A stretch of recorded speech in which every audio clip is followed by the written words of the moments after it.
Fala, sucesso! Tudo bem com você? Que bom te encontrar. Vamos começar mais um bate-papo, mais uma conversa. Que bom que você está aqui entre amigos numa boa, não somente na tela da TV Brasília, mas também nas nossas redes sociais. Por falar do ambiente digital, da internet, no YouTube, é importante que você se inscreva no nosso canal, ative as notificações para saber de tudo que acontece. E tem um assunto que é importante a gente falar, que é saúde. Todo dia é dia de falar com saúde. Sim, falar de saúde é muito importante também. Só que em outubro, a gente tem um destaque especial, Outubro Rosa, para a saúde e o bem-estar das mulheres.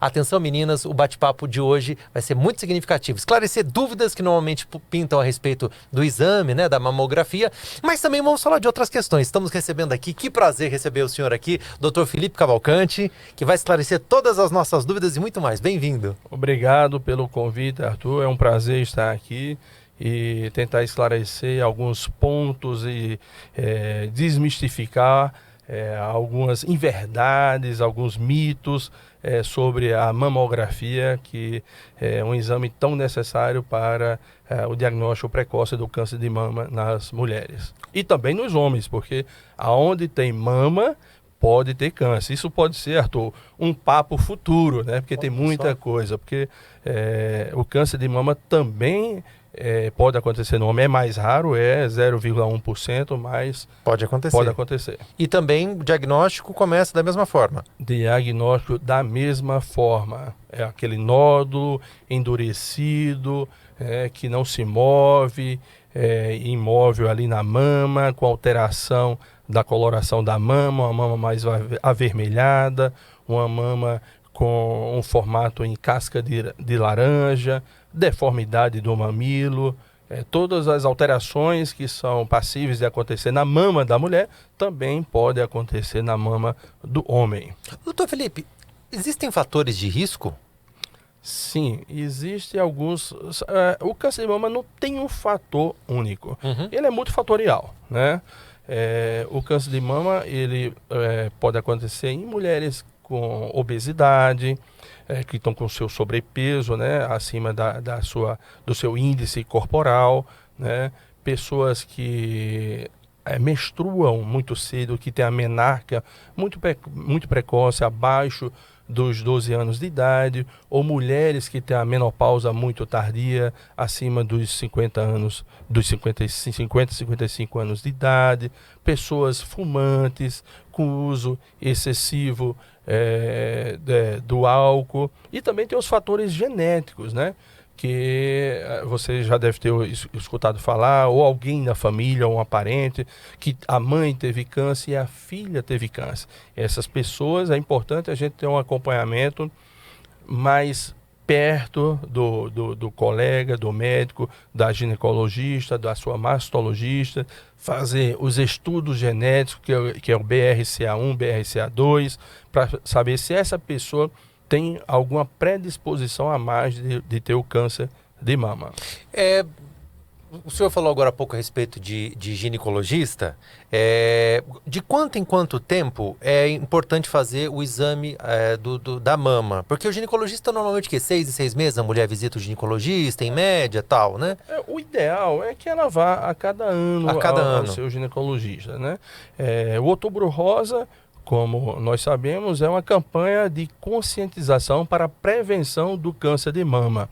E isso começou quando? Isso começou em 1990, quando um grupo de enfermeiras em Nova York começou a ver que estava tendo uma incidência muito grande de câncer de mama, e elas começaram a incentivar as pacientes a fazerem a mamografia, né?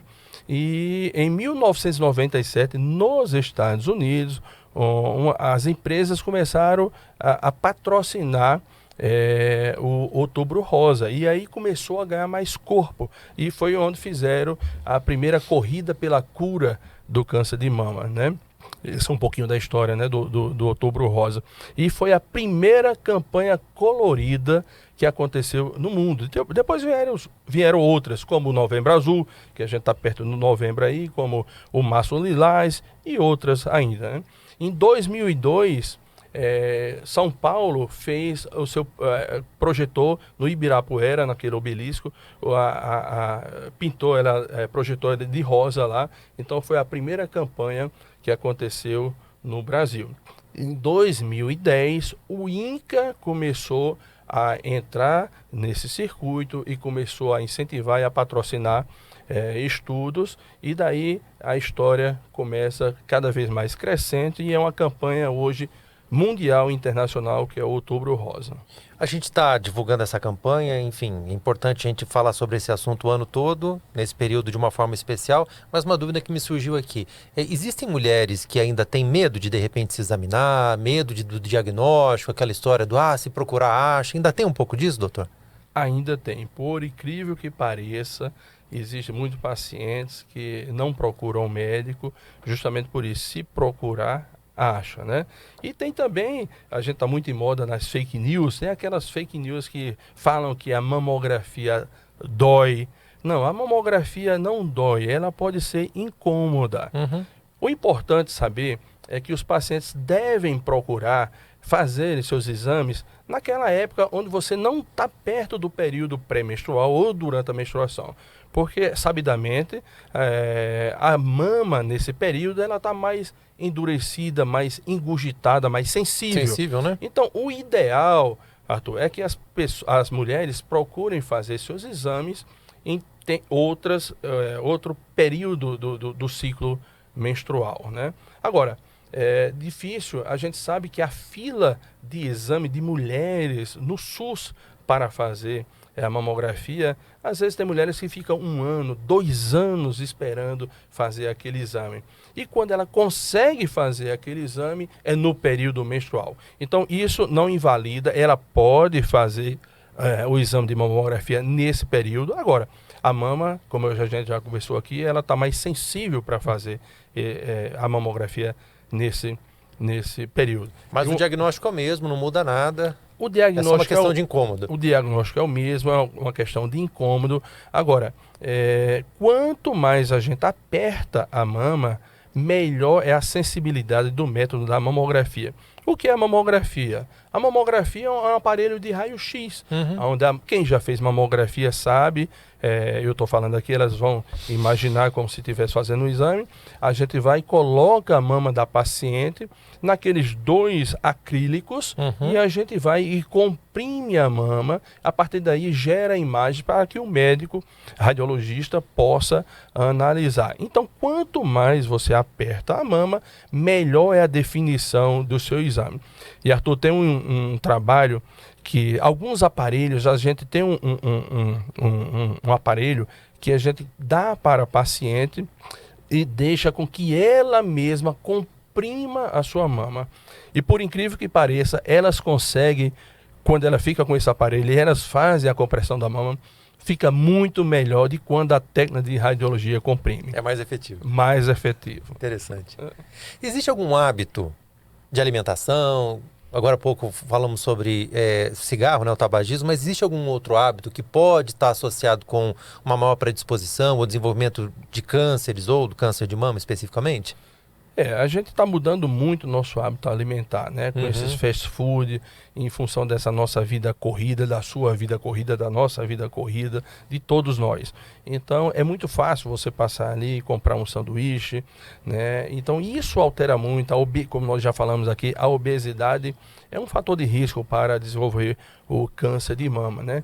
Comidas gordurosas também é um fator de risco para desenvolver o câncer de mama. Então nós não estamos falando que aquele alimento é cancerígeno, a gente está falando que aumentar o consumo, a ingestão de gordura, e aquele alimento tem muita gordura, pode trazer essa predisposição. Exatamente, são vários fatores que podem levar ao câncer de mama. Sedentarismo também, de alguma forma? Sedentarismo também, por isso que, como tudo, como não só o câncer de mama, como outros desenvolvimento de outros cânceres, de outras doenças crônicas, a importância hoje de a gente estar no nosso dia a dia, faz parte da nossa saúde física e mental, você ter um bom acompanhamento numa academia, com personal trainer, com a nutricionista, né? Tudo isso faz parte da prevenção também do câncer de mama. Doutor, e quando a gente olha assim os números, a estatística, tem alguma faixa etária que tem um maior número de casos de câncer de mama ou é uma coisa mais ou menos equilibrada?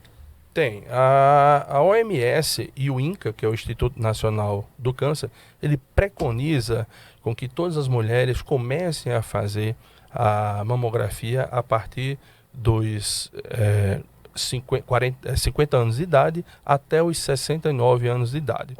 Já o Colégio Brasileiro de Radiologia, do qual eu faço parte, né, e a Sociedade Brasileira de Mastologia preconiza a realização da primeira mamografia a partir dos seus 40 anos de idade até aos 70 anos de idade, mas tem que levar em conta como é que seus 70 anos de idade estão. Você tem uma vida útil boa, então você pode elevar isso até 7 anos a mais. Porque não muito raro, agora mesmo nós passamos por essa pandemia, aqui no Hospital Materno Infantil, o conhecido como HMIB aqui na L2, recentemente eu peguei um caso de uma paciente com 73 anos de idade com câncer de mama.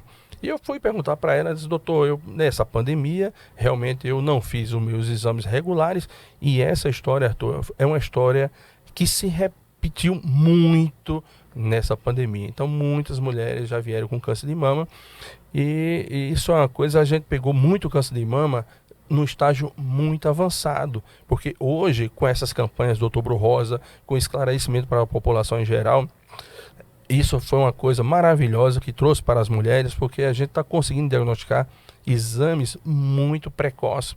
E quando a gente consegue diagnosticar precocemente, a gente consegue levar a cura até 98% dos casos, né? E na pós-pandemia, isso inverteu. A gente começou a rever os casos que a gente via há 10, 15 anos atrás, antes dessas campanhas acontecerem, em estágios muito avançados de câncer. É importante o senhor tocar nesse assunto, porque durante muito tempo, né, havia uma associação, não só do câncer de mama, mas de qualquer tipo de câncer, as pessoas meio que associavam o câncer a um diagnóstico assim, de desesperança total. Né? Havia esse sinônimo. Isso. Hoje a ciência avançou demais, não somente o tratamento, como principalmente o diagnóstico logo no início, e isso faz com que o êxito seja grande. Então uma mulher que é diagnosticada, vamos agora, a gente está falando sobre prevenção, tá? Mas de repente uma mulher que faz o exame e está diagnosticado câncer de mama. A chance de cura também é elevada, principalmente quando está no início. É isso? Exatamente. Eu costumo falar que o câncer ele tem vários estágios, né? Quando, geralmente, é importante a gente falar, Arthur, sobre o diagnóstico precoce e do autoexame da mama, né? É importante que a mulher, ela se conheça e que ela faça aquele autoexame. Antigamente a gente fala, você tem que fazer em sentido oblíquo, sentido circular. Não, hoje a mulher está livre para que ela faça o seu autoexame da forma que ela achar melhor, contanto que ela se tocar ali e tal. Exatamente, contanto que ela palpe completamente a sua mama, ou movimentos circulares, ou movimentos verticais, não esquecendo de fazer exame das axilas para procurar ínguas, que muitas vezes ela não consegue apalpar a mama e ela vai na axila e consegue ver um nódulo. E a partir daí que a gente começa a fazer a pesquisa. Agora, Arthur, o autoexame não quer dizer que ela vá deixar de fazer a sua mamografia. Entendi. É importante que ela faça o autoexame para ela se conhecer e não é raro... Não substitui uma coisa... Não substitui a mamografia. E muitas vezes...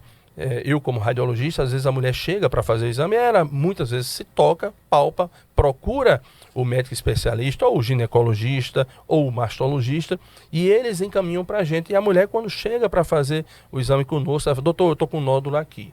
Aí a gente vai, olha, faz o exame de ultrassonografia para começar, ou a mamografia, e pelo aspecto do nódulo na ultrassonografia ou na mamografia, a gente consegue classificar esse nódulo, que é um chamado de BIRADS, que é Breast Image Report in Data System.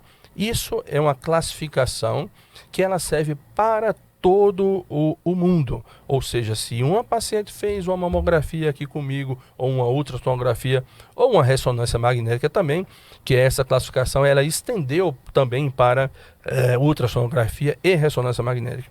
E eu lá classifiquei aquele nódulo como um nódulo BIRADS 4. Muitas mulheres que estão nos assistindo, elas já devem ter percebido que nos laudos vem essa classificação BIRADS.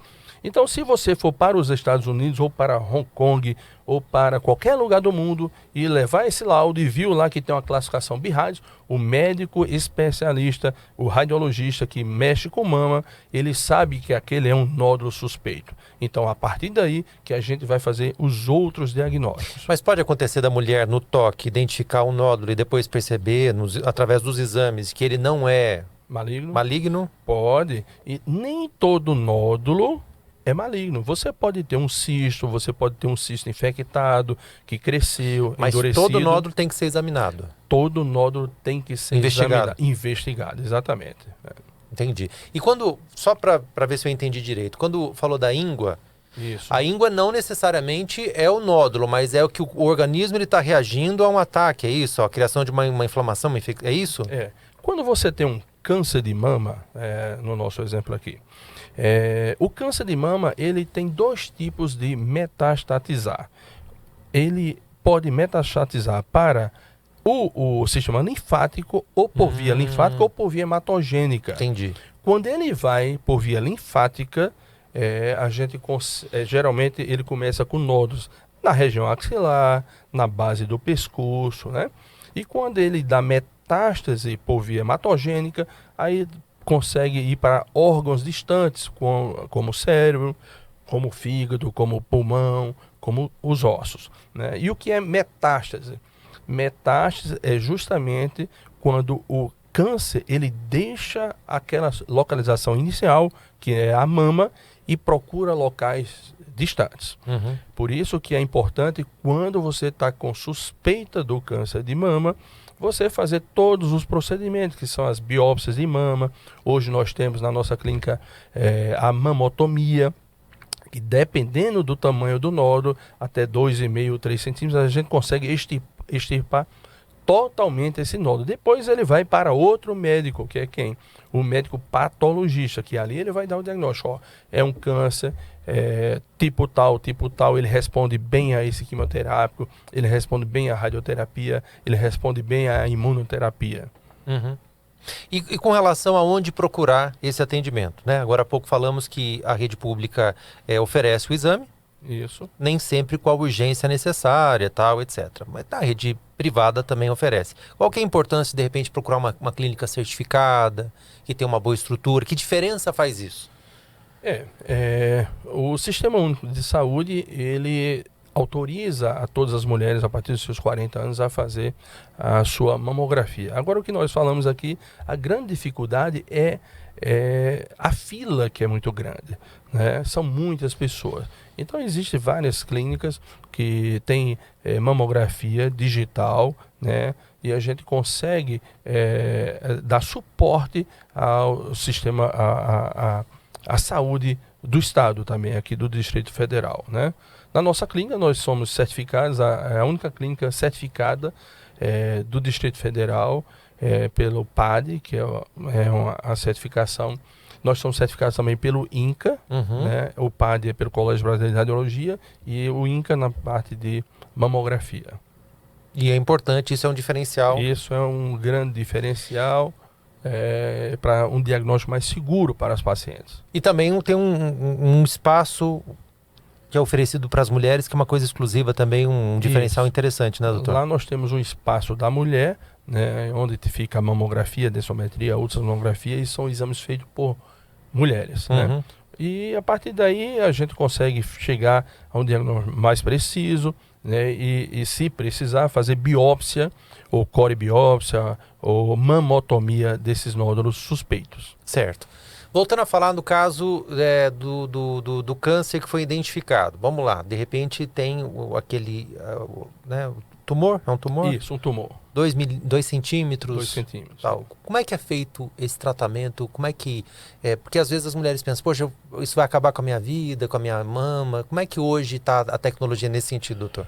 Quando a gente consegue diagnosticar precocemente, a gente consegue até salvar a mama da paciente. Pode fazer uma quadrantectomia, ou dependendo do nódulo, do tipo, fazer uma mastectomia, né? Mas é importante o quê? Fazer os seus exames regulares, anualmente, procurar o seu ginecologista ou o seu mastologista e que as mulheres façam a sua mamografia, dependendo da idade. Se for pessoas mais jovens, meninas de 19, de 20 anos, fazer a ultrassonografia, porque quanto mais jovem, a mama ela é mais densa, ela tem mais glândula mamária. Então a mamografia não é tão sensível quanto a ultrassonografia ou a mamografia. Tem que lembrar também que se a paciente teve um parente de primeiro grau, uma mãe ou uma irmã que teve câncer de mama e ela diagnosticou esse câncer de mama com 40 anos de idade, ela tem que antecipar em 10 anos a sua pesquisa. Sabendo que se for uma pessoa jovem, procurar fazer os seus exames através da ultrassonografia ou a ressonância magnética das mamas. Em se tratando de saúde, a informação faz toda a diferença. As redes sociais, a internet, muitas vezes informam, noutras desinforma.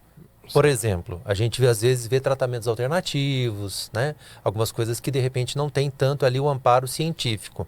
Existe alguma comprovação de algum tratamento alternativo para o câncer de mama, tanto na prevenção quanto depois do diagnóstico, ou, conforme a ciência mostra, não tem essa opção? Não, não tem. O importante é procurar sempre o médico especialista, ou o mastologista, ou o oncologista clínico, no caso de um diagnóstico já firmado de câncer de mama. E a partir daí, Arthur, a gente precisa fazer o estadiamento da doença. O que é o estadiamento da doença? Uma vez diagnosticado o câncer de mama, eu preciso saber em qual estágio ele está e saber o que é melhor, o que vai ser melhor preconizado, qual o melhor tratamento para ele. Então, geralmente, quando faz sempre a gente faz a tomografia computadorizada, que é a tomografia do crânio, do pescoço, do tórax e do abdômen, para saber se tem alguma metástase, porque se tiver metástase, o tratamento é outro, né? É melhorar a sobrevida da paciente e fazendo com que ela tenha um tempo de vida melhor. Agora, se for um câncer no estágio 1, que a gente fala que é aquele câncer localizado, aí o tratamento a gente consegue levar a cura até 98%. O tipo 2 já é um câncer um pouquinho maior. O tipo 3 é quando você já tem o câncer com metástase linfonodal. Quando a gente fala linfonodal, é a íngua, popularmente conhecido como a íngua, né? Que pode dar aqui na região axilar, na base do pescoço. Tá? Então, o importante é fazer seus exames regulares e com que a gente consiga fazer o diagnóstico precoce e aí a gente ter uma cura de até 98% dessas pacientes. Doutor, e no caso das mulheres que têm prótese? Dificulta um pouco o exame? Não tem nada a ver? Há uma incidência maior, não há? Não, hoje o implante mamário está muito está muito em voga agora, uns trabalhos que surgiram sobre o linfoma, né? Tem acontecido muito nessas pacientes, mas a prótese de mama, o implante mamário... O silicone popular? O silicone de mama, você pode fazer suas mamografias tranquilamente, inclusive tem até umas manobras que a gente empurra o silicone, puxa mais a mama para que a gente consiga ver melhor. Outro método que está sendo muito utilizado é a ressonância magnética, né? Nessas pacientes que têm implante de silicone, a prótese, né? A gente consegue ver a morfologia e também ver a suspeita de algum nódulo, porventura existente naquela mama, que a mamografia não consiga ver ou que a ultrassonografia também não consiga ver. Lactantes podem fazer o exame? A mamografia? Lactantes, nessa fase... Mulheres que amamentam? Não, quando você está amamentando, a amamentação é até bom para as mulheres, né? Porque é um fator que protege o câncer de mama. Então, geralmente a gente não faz durante a lactação, mas se for imprescindível, a gente faz sim e não tem nenhum problema para o bebê. Aquela crença popular de que talvez uma mulher que amamente muito vai ter um risco maior, isso aí não tem base científica. Não, isso é até melhor. Quanto mais amamentar por um longo maior, você tem um fator de proteção. Não é um fator de risco, mas sim um fator de proteção para evitar o câncer de mama. Doutor, a gente está em outubro, mas daqui a pouco chega novembro, né? O tempo está passando bem rápido. Verdade. E aí em novembro a gente tem também uma campanha importante, que é o Novembro Azul e tal. Ainda a única maneira de se, vamos dizer, diagnosticar o câncer de próstata ainda é o toque? Ou já é possível se diagnosticar por meio de imagem? É outra campanha colorida, né? Novembro Azul. A primeira, como a gente falou no começo da entrevista, a primeira campanha colorida foi Outubro Rosa, depois Novembro Azul e outras, né? A pesquisa para o câncer de próstata é através do procurar regularmente o seu exame, o seu médico urologista, fazer o PSA, que é o antígeno prostático específico, né? No sangue, para ver se esse PSA está aumentado, fazer o toque retal. Agora, hoje nós estamos utilizando muito a ressonância multiparamétrica da próstata.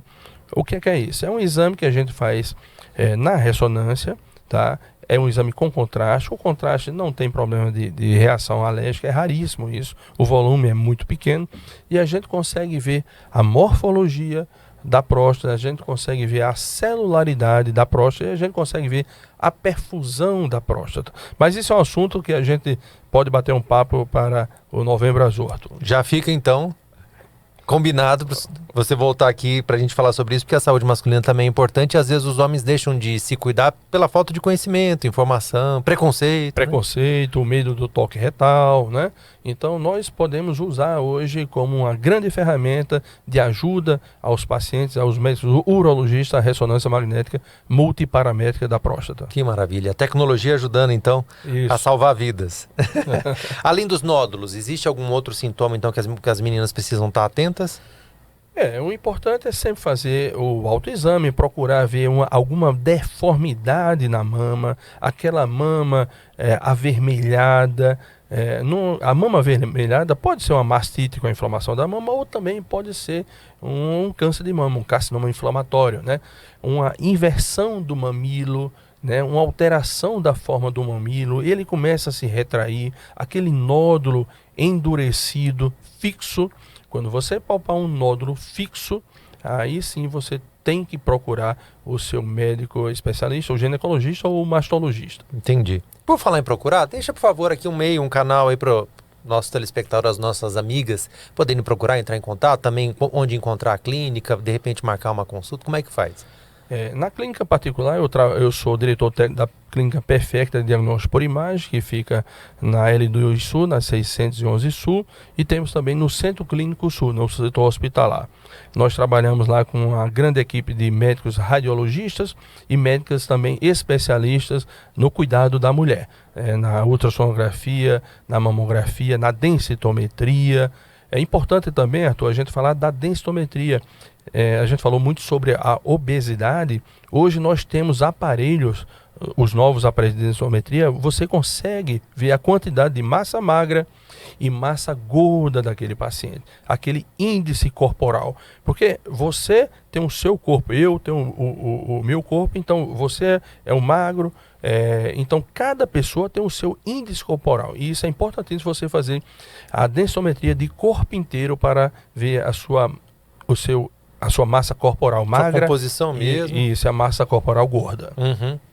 E esse exame também ajuda a identificar qualquer tipo de acúmulo, por exemplo, abdominal, fígado, Exatamente. Alguma coisa assim? Que a gente tem falado muito aqui, que uma das causas, um dos fatores que pode desenvolver o câncer de mama é a obesidade, a falta de exercícios físicos, né?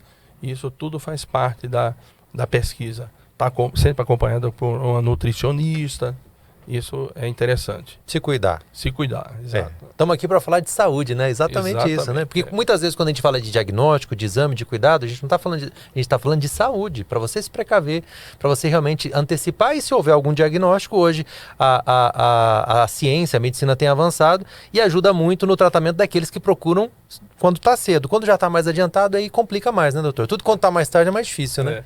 Arthur, nós estamos aqui patrocinando um projeto muito bacana, que é o Canomama. Não sei se você já ouviu falar. Não, me explica. O Canomama, aqui no setor de clube, fica no clube, e eles têm uma canoa, é uma canoa chinesa, né? Que tem a cabeça de dragão, um rabo de dragão e tem um bombo que você vai, aquele movimento rítmico. E essas mulheres que fazem a mastectomia, que geralmente você faz a mastectomia e faz o esvaziamento axilar. E uma das causas indesejáveis é o edema linfático. O braço fica muito inchado do local onde você fez a retirada da mama. E o Canomama, ela trouxe essa canoa aqui para o Lago Paranoá, e todas as terças e quintas-feiras as mulheres mastectomizadas vão fazer essa canoa no ritmo do bombo para fazer uma melhor, com o movimento da remada, você consegue fazer uma drenagem melhor do sistema linfático. Então a Clínica Perfecta Diagnóstico por Imagem está patrocinando o Canomama e é um projeto lindo, belíssimo. Recentemente nós fizemos agora um desfile com as mulheres mastectomizadas na clínica e foi um sucesso. Olha só. Muito bacana. Parabéns. Obrigado. Iniciativa muito legal. Um abraço para toda a equipe, todo o corpo médico da Clínica Perfecta. Muito obrigado. E a gente conta com a sua presença aqui em outras oportunidades para trazer esses esclarecimentos, essas informações que salvam vidas. Obrigado pelo convite.